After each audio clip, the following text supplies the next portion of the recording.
সালামু আলাইকুম। আমি শাহাদাত হোসেন বুট্টু। প্রিয় নবম শ্রেণীর শিক্ষার্থীরা, আহ, তোমাদের বার্ষিক পরীক্ষা 2024 উপলক্ষে ডিজিটাল প্রযুক্তি বিষয়ে একটা সুপার সাজেশন নিয়ে তোমাদের সামনে আলোচনা করব। প্রথমত আমরা জানি আমাদের বহু নির্বাচনী প্রশ্ন আসবে। তাহলে এখানে কিছু বহু নির্বাচনী প্রশ্ন তোমাদের জন্য দেয়া হয়েছে, যেগুলো খুব বেশি ইম্পর্টেন্স, যেগুলো ডাবল স্টার একটু বেশি করে দেখবা। তারপরে সিঙ্গেল স্টার গুলো দেখবা। তারপরে যাদের ওভারঅল প্রিপারেশন বেটার, তারা সবগুলো প্রশ্নই দেখবা, ঠিক আছে? তাহলে অনলাইনে জিডি করার জন্য কোন ওয়েবসাইটে প্রবেশ করতে হয়? বেসিক্যালি এখানে হচ্ছে যে এই ওয়েবসাইটটা www.dmp.gov.bd, এটা ওয়েবসাইটে করতে হবে তোমাকে, অ্যাপ্লিকেশন করতে হবে।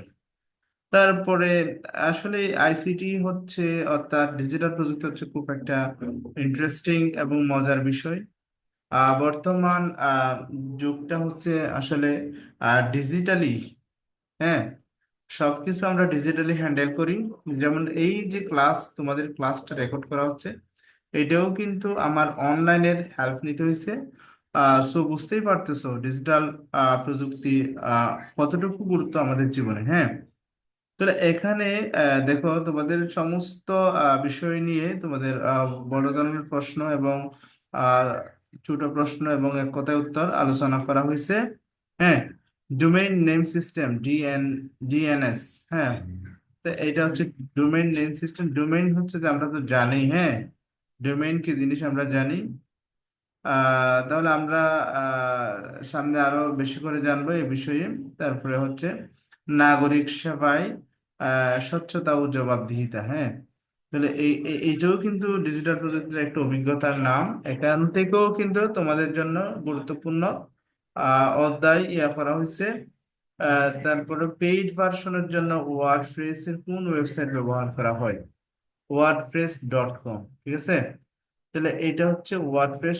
আসলে ওয়ার্ডপ্রেস বেসিক্যালি হচ্ছে যে ওয়েবসাইট তৈরি করার জন্য আমরা যখন আমরা কোডিং সাইট এবং সিএমএস সাইটের ওয়েবসাইট তৈরি করি, তখন বেসিক্যালি আমরা ওয়ার্ডপ্রেস ইউজ করি। বর্তমান বিশ্বে বেশিরভাগ ওয়েবসাইটে ওয়ার্ডপ্রেসে, হ্যাঁ। তারপরে এখানে মনে করো এখানে কি লেখা আছে, এখানে আমি কিছু কিছু জিনিস তোমাদের জন্য ওভারভিউ দিচ্ছি, যেগুলো বেসিক্যালি তোমাদের খুব বেশি উপকার আসবে, হ্যাঁ। তাহলে আমার সাজেশনটা যদি তোমরা ভালো করে, হ্যাঁ, বুঝতে চাও, তাহলে স্কিপ না করে পুরাটাই দেখতে হবে, ঠিক আছে? পুরা দেখলে তোমাদের জন্য এই সাজেশনটা একটা ক্লিয়ার ভিশন দেবে, হ্যাঁ। আমরা পাসপোর্ট জানি না, পাসপোর্ট সেবাটি এখান থেকে আমরা কি করতে পারি, আবেদন করতে পারি ই পাসপোর্টের জন্য, ঠিক আছে? তাহলে আসলে পুরো যুগটা এখন ডিজিটালি হ্যান্ডেল করতে হয়, হ্যাঁ। তো মোবাইল ব্যাংকিং আছে না, আমাদের মোবাইল ব্যাংকিং, ধরো বিকাশ, রকেট, নগদ, এই সবগুলো হচ্ছে অ্যাকচুয়ালি মোবাইল ব্যাংকিং, হ্যাঁ। তারপরে এখানে তোমাদের জন্য বড় প্রশ্ন, ছোট প্রশ্ন দেওয়া হচ্ছে। এখন এর হচ্ছে ডিজিটাল প্রযুক্তির সমস্যা সমাধানের প্রোগ্রামিং, ঠিক আছে? প্রোগ্রামিং হচ্ছে ইয়া, এখানে যেমন মনে করো নিচের কোনটি প্রোগ্রামিং ভাষা নয়, আমরা লিখবো পার্ল, ঠিক আছে? তাহলে এখান থেকে আমাদের কিছু এমসিকিউ টাইপসের দেওয়া হয়েছে। তারপরে এই জিনিসগুলো তোমাদের অ্যান্সারও করে দেওয়া হয়েছে, যেগুলো তোমাদের জন্য খুব বেশি ইম্পর্টেন্স।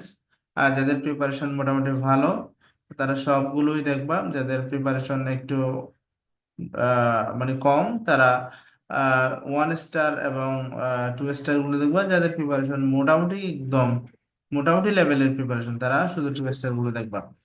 আশা করি এখান থেকে বাইরে যাবে না প্রশ্নগুলো, এখান থেকেই তোমাদের চলে আসবে। চলো নেটওয়ার্ক বানাই, হ্যাঁ, চলো নেটওয়ার্ক বানাই, ঠিক আছে? এই যে অভিজ্ঞতা পাস, এখান থেকে তোমাদের কিছু এমসিকিউ দেয়া হয়েছে, হ্যাঁ। তা এই এমসিকিউ গুলো ভালো করে পড়বা, যেগুলো তোমার জন্য খুব কাজে লাগবে, হ্যাঁ। তারপরে হচ্ছে এখানে সংক্ষেপ উত্তর দেওয়া হয়েছে এবং দৃশ্যপট নির্ভর এবং দৃশ্যপট বিহীন উত্তর দেওয়া হয়েছে, যেগুলো অ্যান্সার করে দেওয়া হয়েছে, যেগুলো তোমাদের জন্য খুব বেশি পরিমাণে গুরুত্বপূর্ণ। এবং এভাবেই তোমরা এখান থেকে প্রিপারেশন নেবা। যেহেতু এখানে কি লেখা আছে দৃশ্যপট নির্ভর, হ্যাঁ, দৃশ্যপট নির্ভর বহু নির্বাচনী প্রশ্ন দেয়া আছে, সরি বড় প্রশ্ন দেয়া আছে, দৃশ্যপট বিহীন দেয়া আছে, হ্যাঁ, সবগুলো তোমরা কি ভালো করে দেখে নেবা। ঠিক আছে, এইভাবেই তোমরা ডিজিটাল প্রযুক্তি প্রিপারেশনটা নিয়ে ফেলবা। তাহলে আশা করি তোমাদের জন্য ভালো হবে এই পরীক্ষায়। তোমাদের বেসিক্যালি তোমরা যদি সমস্ত কিছু যদি এখান থেকে স্কিপ না করে দেখো, তাহলে আশা করি তোমাদের উপকার হবে। এবং যেহেতু আমার চ্যানেলটা নতুন, আমি চাইবো তোমরা আমাকে সাবস্ক্রাইব করে সহযোগিতা করবা এবং বেল বাটনটি অন করে রাখবা। পরবর্তীতে আমি আরো ভালো ভালো ভিডিও আপলোড করব। ধন্যবাদ সবাইকে।